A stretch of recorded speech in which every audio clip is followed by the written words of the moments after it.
L'art oratoire. Comment est-ce que vous pouvez performer lors de vos prises de parole en public? C'est une excellente question et dans cette vidéo, je vais vous donner 4 idées qui vous pourront vraiment vous aider à prendre plaisir et à avoir un maximum d'impact lors de vos interventions en public. Juste avant de commencer la vidéo, n'oubliez pas de vous abonner si ce n'est pas déjà fait et de mettre un petit pouce bleu pour récompenser le travail fourni.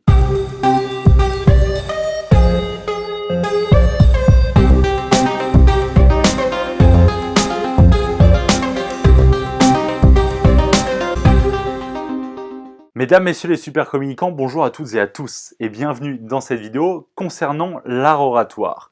Je suis Quentin Mechevant, votre coach et conseiller en communication orale à votre service. L'objectif de cette vidéo, il est tout simple, c'est de vous donner 4 idées concernant donc l'art oratoire pour pouvoir vous aider à performer, à avoir un maximum d'impact lors de la transmission de votre discours, de vos messages. Le premier conseil que je voulais vous donner concerne votre interaction avec votre public. Lorsque vous êtes en train, par exemple lors d'une conférence, de donner donc ce discours, vous êtes en train d'établir un dialogue entre votre audience et vous. Donc ce que je vous invite à faire pour ces interactions entre votre audience et vous, c'est à établir l'idée du feedback.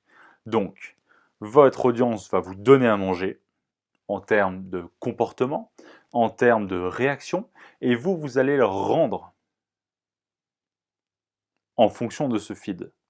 Donc, vous allez leur donner back, feed, back. Tout simplement.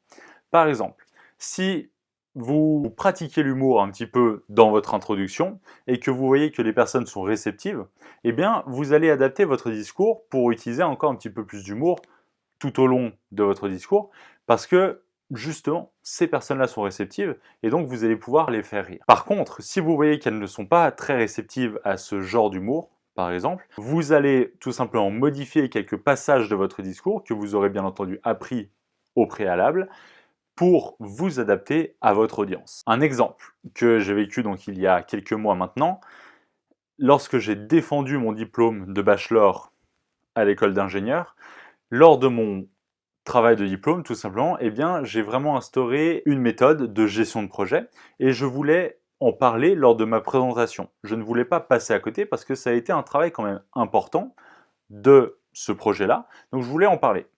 En tout cas, quelques mots. Une slide, tout simplement. Et lorsque j'ai commencé cette slide, qui allait durer environ 40 secondes, sur les 10 personnes qui étaient en face de moi, j'ai senti qu'il y en avait 9 qui n'étaient pas du tout, mais je me dis bien du tout intéressés par ce que j'étais en train de dire. La gestion de projet est bénéfique pour tout le monde, que ce soit en entreprise, en école, que ce soit pour des professeurs ou que sais-je. Eh bien, elle est bénéfique pour tout le monde et je voulais vraiment introduire cette idée-là dans ma présentation, mais quand j'ai constaté que personne, en tout cas, sauf une, était impliqué dans ce que j'étais en train de dire, j'ai dit très bien. J'ai écourté ma slide et je suis passé à l'étape suivante. Si je ne m'étais pas concentré, si je n'avais pas donné d'attention à ce que les personnes étaient en train de me donner à manger en termes de réaction, alors je n'aurais pas adapté ma présentation et ce que j'étais en train de dire. Et ce qu'ils auraient éventuellement retenu possiblement à la fin de la présentation, c'était que je me suis trop attardé sur des points pas importants, a priori, du travail de bachelor. C'est pour cela que je vous invite vraiment à prendre les réactions de votre audience en compte pour pouvoir adapter votre message, pour pouvoir augmenter la satisfaction de votre audience tout simplement. Car si vous êtes en train de donner ce discours, de transmettre ces idées, de transmettre ces arguments, c'est que vous êtes là pour eux, tout simplement.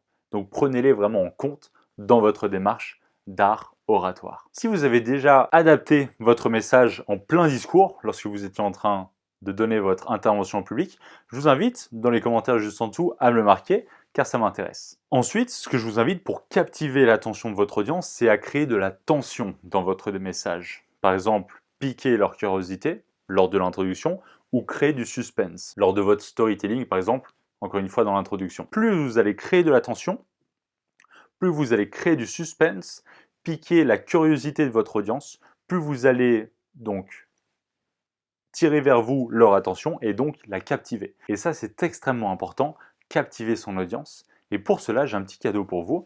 Juste en dessous dans la description, vous aurez un lien qui vous permettra de recevoir directement dans votre boîte mail un e-book qui vous donnera 33 principes tirés de mon expérience personnelle pour pouvoir captiver votre audience et tuer votre trac. Donc si ça vous intéresse vraiment, je vous invite, hop, juste en dessous dans la description, à obtenir votre e-book complètement gratuit. Ceci étant dit, passons maintenant à la troisième idée, la voix, la maîtrise de votre voix.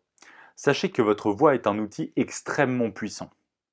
Alors bien entendu, vous pourrez travailler pour savoir comment l'embellir, savoir comment la maîtriser. Vous ne pourrez pas drastiquement changer de voix, ça c'est impossible. Votre organisme est fait de telle manière, donc vous ne pourrez pas le changer. Mais par contre, vous pouvez travailler pour l'embellir, travailler pour l'améliorer, travailler pour la maîtriser. Et pour cela, je vous invite, hop, juste ici, à cliquer pour découvrir une vidéo qui va vous aider vraiment à travailler sur votre voix, si cela vous intéresse, bien entendu. Et maîtriser votre voix, pourquoi est-ce que c'est important?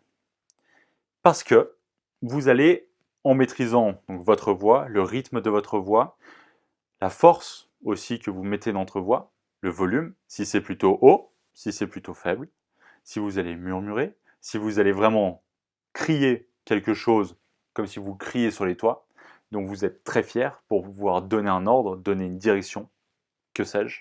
Maîtriser sa voix va vous aider vraiment à embellir votre message. Maîtriser le rythme, maîtriser le timbre, maîtriser la force. Ne parlez pas fort, ça c'est un conseil très important aussi. Ne parlez pas fort mais parlez loin. Imaginez que votre audience est 2 fois plus profonde que celle que vous avez en face de vous et imaginez que vous êtes en train de parler au dernier rang de cette audience 2 fois plus profonde. Donc, la maîtrise de sa voix va vraiment embellir votre discours sur sa forme, donc je vous invite vraiment à le faire. Quatrième et dernière idée extrêmement importante. C'est quelque chose sur lequel j'ai vraiment travaillé durant les années précédentes pour pouvoir embellir mon discours, pour pouvoir maîtriser mon texte et augmenter aussi mon charisme indirectement. C'est l'élimination de tous les temps d'hésitation que vous allez remplir en vous disant « mais si je ne dis rien pendant ce temps-là, les personnes vont croire que je n'ai plus rien à dire. » Alors qu'en fait, non. Et du coup, vous allez avoir cette croyance limitante.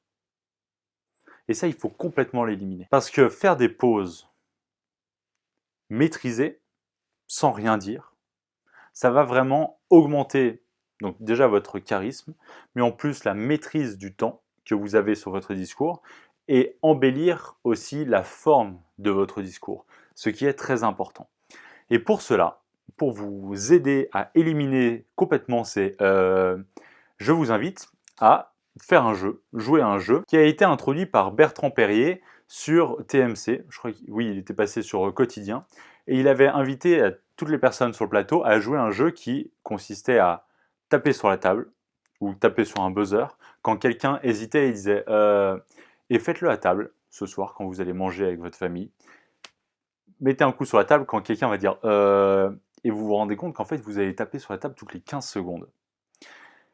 Parce que c'est un fléau. C'est un fléau de toujours hésiter et de dire et je me souviens, lors de ma défense de diplôme, j'assistais à toutes les présentations de mes camarades de classe et il y a une personne qui est arrivée, qui a commencé à faire ses présentations et sur, disons, 45 secondes d'une slide, donc lorsqu'il est arrivé sur une slide et qu'il passait 45 secondes sur celle-ci, pendant, je dirais bien 15 secondes complètes, il disait, et vraiment pour être tout à fait honnête avec vous, s'il avait complètement éliminé cela, de son discours, en fait, on ne se serait même pas trop rendu compte qu'il était en train d'hésiter ou de chercher ses idées.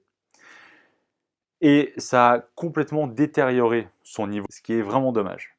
Donc je vous invite à complètement éliminer ce d'hésitation, qui est en fait une croyance limitante. On a envie de remplir ces trous, alors qu'en fait, on n'en a pas besoin. Cette vidéo touche à sa fin. Je vous remercie pour votre attention si vous êtes encore ici sur cette vidéo. Et n'oubliez pas que dans la description juste en dessous, vous trouverez un lien qui vous aidera vraiment, concrètement, dans votre démarche de progression sur la communication orale. Je vous remercie à toutes et à tous pour votre attention. Je vous souhaite une excellente fin de journée et surtout, n'oubliez pas de sourire. Le monde ne sera que meilleur. C'était Quentin Méjean. Ciao.